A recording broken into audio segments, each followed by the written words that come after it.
In 1969 and 1971, Ford built two performance cars. Both carried the Ford badge. Both used Ford engines. Both were banned before their time.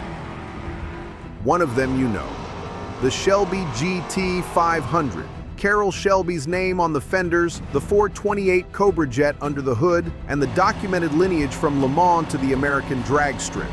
The other one most Americans have never heard of.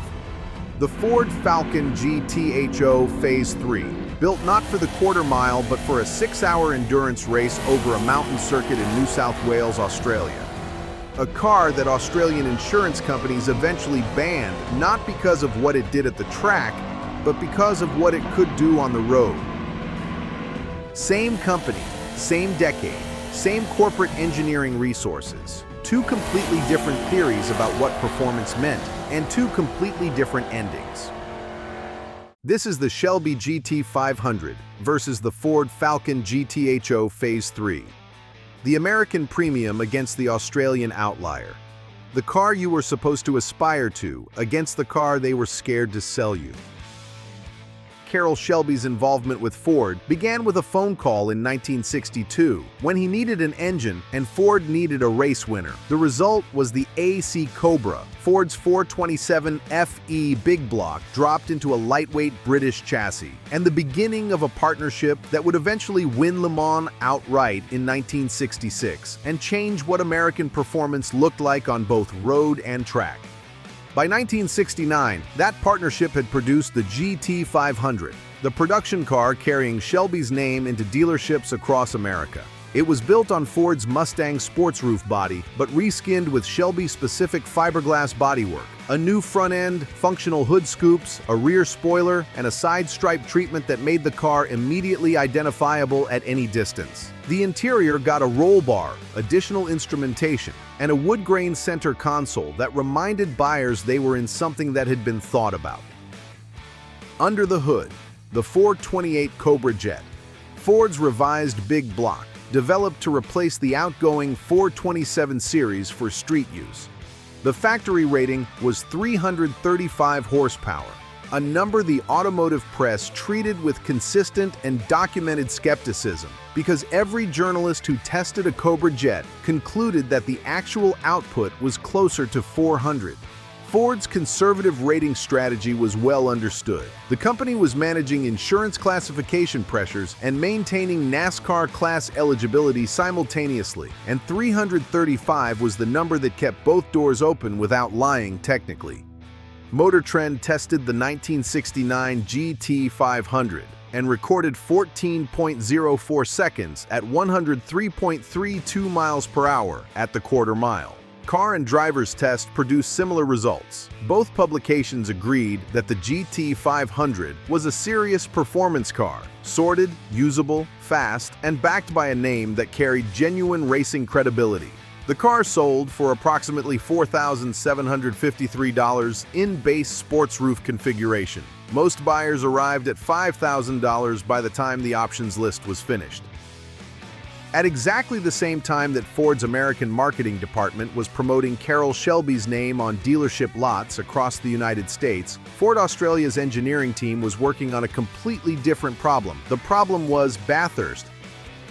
The Bathurst 500, later the Bathurst 1000, is a 6-hour endurance race run on Mount Panorama Circuit in New South Wales. The circuit is not a track in the American sense. It is 6.2 kilometers of public road climbing and descending a mountain with elevation changes of 174 meters between the lowest and highest points of the lap, blind crests, concrete walls on both sides of sections narrow enough to park 2 cars only barely, and a long straight, Conrod Straight, where race cars in the late 1960s and early 1970s were reaching speeds that the circuit's owners had not originally anticipated when the roads were built. Winning Bathurst required a different kind of car than winning a quarter mile. The GT500's staggered rear shocks and Coney suspension were calibrated for road feel and straight line stability. Bathurst demanded a car that could handle repeated high-speed direction changes, maintain grip through compression corners at the bottom of a mountain descent, manage brake temperatures through 6 hours of hard use, and survive the Conrod straight approach at speeds that would have been unreachable on American highway geometry. The Ford Falcon GTHO Grand Touring homologation option was Ford Australia's engineering answer to Bathurst. The GTHO designation existed specifically because Australian touring car regulations of the era required manufacturers to produce a minimum number of street-legal examples of any car they wanted to race. GTHO meant the car was built to homologate for racing. Every example was a race car with registration plates. The Phase III, produced in 1971, was the final and most developed version of the GTHO program. It was built on the XY Falcon body, a large, relatively conventional Australian family sedan in its standard form, with a 351 cubic inch Cleveland 5.8 breathing through a 4-barrel carburetor. The Cleveland engine family had been developed to address the breathing limitations of earlier Ford small blocks with canted valve heads that allowed significantly better airflow than the 302 Windsor it replaced at the performance end of the range. Ford Australia's engineers extracted approximately 300 horsepower from the 351 officially. The actual output, as was standard practice across the entire industry in both countries at this point in history, was somewhat higher. The Phase III weighed approximately 3,300 pounds in race-ready trim, lighter than the GT500, which carried more bodywork and a heavier engine. Its suspension was calibrated for the specific demands of Bathurst rather than for American highway use. Stiffer spring rates to handle the compression forces at the bottom of the mountain. Geometry tuned for high-speed cornering stability rather than the launch characteristics a drag strip demands. The car won Bathurst. In 1971, the top 8 finishers at the Bathurst 500 were all Ford Falcon GTHOs. The Phase III had so thoroughly dominated Australian touring car racing that it had essentially made competition irrelevant. Holden's best couldn't stay with it on the mountain, and the results were so lopsided that they threatened to kill interest in the category entirely. Then came the ban, not from a motorsport governing body, from the insurance industry. In August 1972, an Australian newspaper ran a story claiming that the Phase III could reach 180 miles per hour on public roads, an exaggerated figure, but one that resonated with an insurance industry already under pressure to address road fatality statistics. Within weeks, Australian insurers had either refused to cover the Phase III at any price or quoted premiums that made ownership impossible for anyone without corporate underwriting. The car that had won Bathurst 8 times in the top finishers was effectively banned from Australian roads not by regulation, but by actuarial mathematics. The parallel with what was happening in America in 1971 and 1972 to the GT500 and every other high-performance car on U.S. roads is exact. In both countries, the insurance industry moved before the regulators and accomplished what legislation had not yet managed: the elimination of purpose-built performance cars from the market. The mechanism was identical. The timing was almost simultaneous. The cars that lost were, in both cases, the ones that had been built to do exactly what they were sold to do. The comparison between the GT500 and the Phase III is not primarily a comparison of quarter-mile times. The Phase III was not designed for the quarter mile, and testing it on one would be like testing the GT500's lap time at Bathurst. The measurement doesn't fit the tool. The GT500 ran 14.04 at 103 miles per hour and was optimized for the drag strip and American road performance. The Phase III ran Bathurst's 6.2-kilometer mountain circuit, faster than any Australian touring car before it, and was optimized for endurance racing in specific topographic conditions.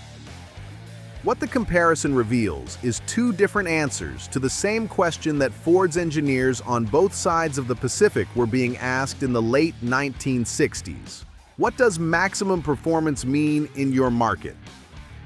In America, it meant Carroll Shelby's name, the Cobra Jet's broad torque band, and the ability to run a strong quarter-mile from a standing start on a flat strip in a straight line. The American performance buyer was paying for pedigree and drag strip credentials.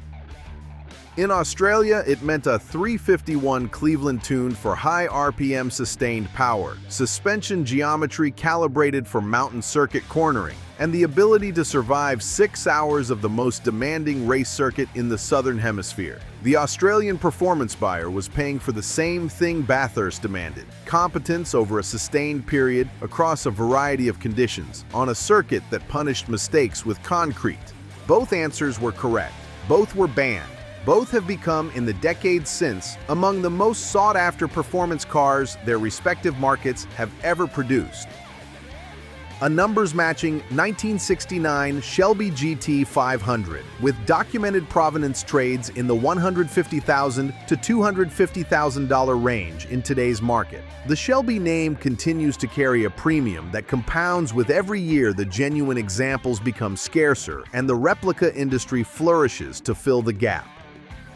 A documented Ford Falcon GTHO Phase III in good condition commands between $700,000 and $1.5 million Australian dollars. Figures that, at current exchange rates, make it one of the most valuable Australian manufactured vehicles in the world and more expensive than most Shelby GT500s at comparable specifications. The rarity argument is significant. Fewer than 400 Phase III examples are believed to have been produced, and the attrition rate over 50 years of Australian roads has been substantial.